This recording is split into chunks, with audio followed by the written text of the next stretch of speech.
बाबुलपुर नाम के एक शहर में कार्तिक और पुनीत दो बच्चे रहते थे। कार्तिक ट्रैफिक सिग्नल पर अपने अब्बू रमेश के साथ रहता। उसके अब्बू रमेश दिन भर शराब पीते और कोई काम या कारोबार नहीं करते।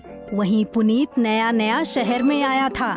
उसके अब्बू सॉफ्टवेयर इंजीनियर थे। शहर में नए होने के बावजूद उसे बड़े स्कूल में दाखिला मिल गया था। कार्तिक स्कूल में स्कॉलरशिप लेकर गया था। कार्तिक की अम्मी का बचपन में ही इंतकाल हो गया था। पुनीत अपने खानदान के साथ आलीशान घर में रहता था। उसे किसी चीज की कमी नहीं थी, फिर भी वो बहुत जिद्दी था। पुनीत और कार्तिक दोनों अच्छे दोस्त थे। दोनों स्कूल में एक साथ पढ़ा करते थे। हाय कार्तिक, आज स्कूल से छूटने पर क्या करने वाले हो? आ जाओ ना हमारे यहाँ। हम आज नए साल का जश्न मनाने वाले हैं।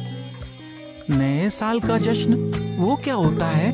नए साल का जश्न बुद्धू, जब भी नया साल आता है तब लोग जश्न मनाते हैं, नाचते हैं, गाते हैं, बड़ा मजा आता है। तुम भी आ जाओ ना। मैं तुम्हारे यहाँ तब आऊंगा जब तुम मेरे यहाँ आओगे।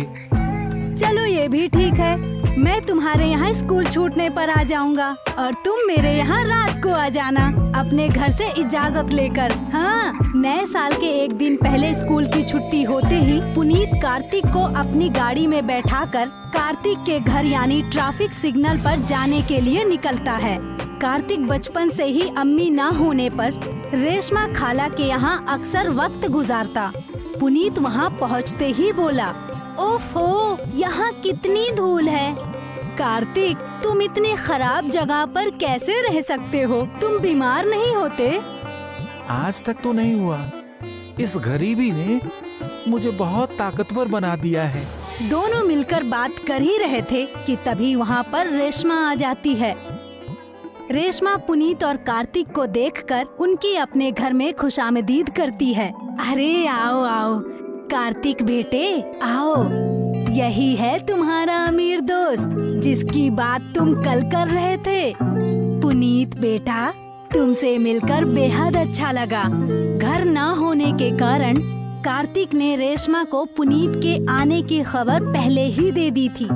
जी हाँ, मैं ही वो कार्तिक का दोस्त हूँ जो इसके साथ स्कूल में तालीम लेता है। कार्तिक आपके बारे में दिन भर गुफ्तगू करता है। बचपन से मैंने ही कार्तिक को संभाला है। कम उम्र में ही कार्तिक की अम्मी हादसे में गुजर गई थी। तब से मैं ही इसकी अम्मी हूँ और मैं ही इसकी शिक्षक। रेशमा ने कार्तिक और पुनीत की चाय नाश्ते से खुशामदीद की। नाश्ते में गुजिया और लड्डू देखकर कार्तिक बोला, ओहो, आज गुजिया और लड्डू किस बात के लिए? पुनीत, तुम हमारे यहाँ रोज आया करो। तुम्हारे यहाँ आने से मेरा हर रोज नया साल होगा। और रेशमा काकी मुझे अपने हाथ के लड्डू और गुजिया खिलाया करेगी। चलो मैं आऊँगा लेकिन तुम्हें भी मेरे घर हर रोज आना होगा। नाश्ता करके दोनों पुनीत की लंबी गाड़ी में बैठकर पुनीत की पार्टी में जाते हैं। वहाँ पर एक बड़ी सी पार्टी चालू रहती है। पुनीत के अब्बू अपने खास मेहमानों को नए साल के जश्न के लिए बुलाते हैं।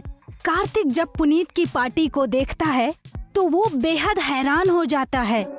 वो यकीन ही नहीं कर पाता कि दुनिया में ये सब भी होता है। सब नए नए कपड़े पहनकर डीजे पर नाच रहे होते हैं। चारों तरफ बेहद ही खूबसूरत डेकोरेशन होता है। पुनीत और कार्तिक दोनों अंदर जाने ही वाले होते हैं कि गेट पर खड़ा चौकीदार कार्तिक के कपड़े देखकर बहस करने लगता है। ओए रुक, तू अंदर नहीं जा सकता है। लिबास देखा है अपना? ऐसा लगता है कि सालों से तुमने यही पहना हुआ है। अंदर अमीरों की पार्टी चल रही है, वहाँ तुम जैसे गरीबों की कोई जरूरत नहीं है। चलो वापस जाओ। वो चौकीदार कार्तिक को रोक देता है। पुनीत के लाख बताने पर भी कि वो दोनों साथ में हैं। चौकीदार कार्तिक को अंदर जाने नहीं देता और बड़े चौकीदार को बुलाता है।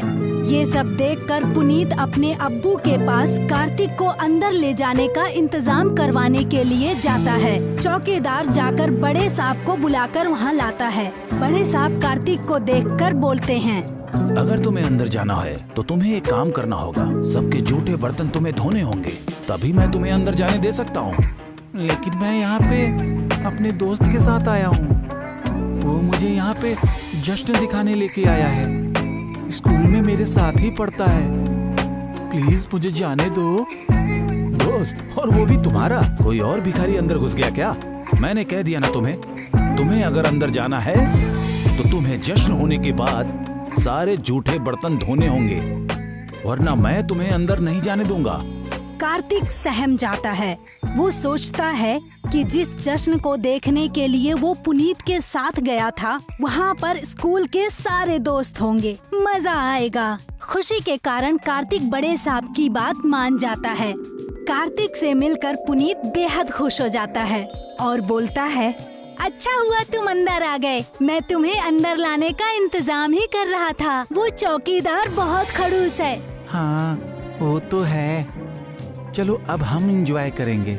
पुनीत और कार्तिक नाचने लगते हैं। तभी कार्तिक का धक्का एक अमीर सेठ को लग जाता है और अमीर सेठ की चाय उनकी पोशाक पर गिर जाती है। गुस्ताख लड़के, ये क्या कर दिया तुमने? भिखारी कहीं के, किसने तुम्हें अंदर आने दिया? सत्यानाश कर दिया मेरे कपड़ों का। तुम्हारी खैर नहीं। अभी मैनेजर को अंदर बुलाता हूँ और तुम्हें पार्टी से बाहर निकलवा कर फेंकता हूँ। अंकल, ये मैंने जानबूझ के नहीं किया, ये गलती से हो गई। हम नाच रहे थे और आप वहाँ पे आ गए। सारी बहस सुनकर वहाँ पर बड़े साहब आ जाते हैं और बोलते हैं, हमें माफ कीजिएगा सर, इसकी गलती के लिए मैं आपसे माफी मांगता हूँ। मैनेजर, तुम्हारी नौकरी तो गई समझो। इसे अंदर तुमने ही आने दिया ना ये किसी काम का है और ना ही यहाँ इसकी जरूरत है। नहीं सेठ जी, ऐसा मत कीजिए, मेरी नौकरी मत डुबाइए। इस लड़के को मैंने अंदर इसलिए आने दिया ताकि बर्तन भी धुल जाए और साथ ही साथ ये भी जश्न देख ले नए साल का। कोई जश्न नहीं, फौरन इसे बाहर निकालो। बड़े साहब तुरंत ही कार्तिक को वहाँ से भगा देते हैं। पुनीत वहाँ खड़े खड़े सब देख रहा होता है। उसे इस बात का बेहद अफसोस होता है। वो भी कार्तिक के पीछे बाहर जाता है और उससे कहता है, तू अफसोस मत कर मेरे दोस्त, ये सब बहुत गंदे इंसान हैं। इन्हें लोगों की कद्र ही नहीं है। मैं तुम्हारे यहाँ सिग्नल पर गया, वहाँ तुम लोगों ने मेरा कितना ख्याल रखा। असली अमीर तो तुम लोग ही हो, दिल के अमीर। क्या तुम सच कह रहे हो? हाँ, सच। अगर ऐसा है तो चलो फिर से ट्रैफिक सिग्नल पे चलते हैं। चलो, अभी नए साल के लिए वक्त है। हम रेशमा खाला के घर पर ही चलते हैं, अपना आधा अधूरा जश्न पूरा करते हैं। मेरी गाड़ी में कुछ नए कपड़े हैं, मेरी तरफ से तुम्हें वो तोहफा। हम रेशमा खाला के घर जाएंगे और धूमधाम से अपना जश्न पूरा करेंगे। कार्तिक और पुनीत दोनों रेशमा खाला के घर जाते हैं।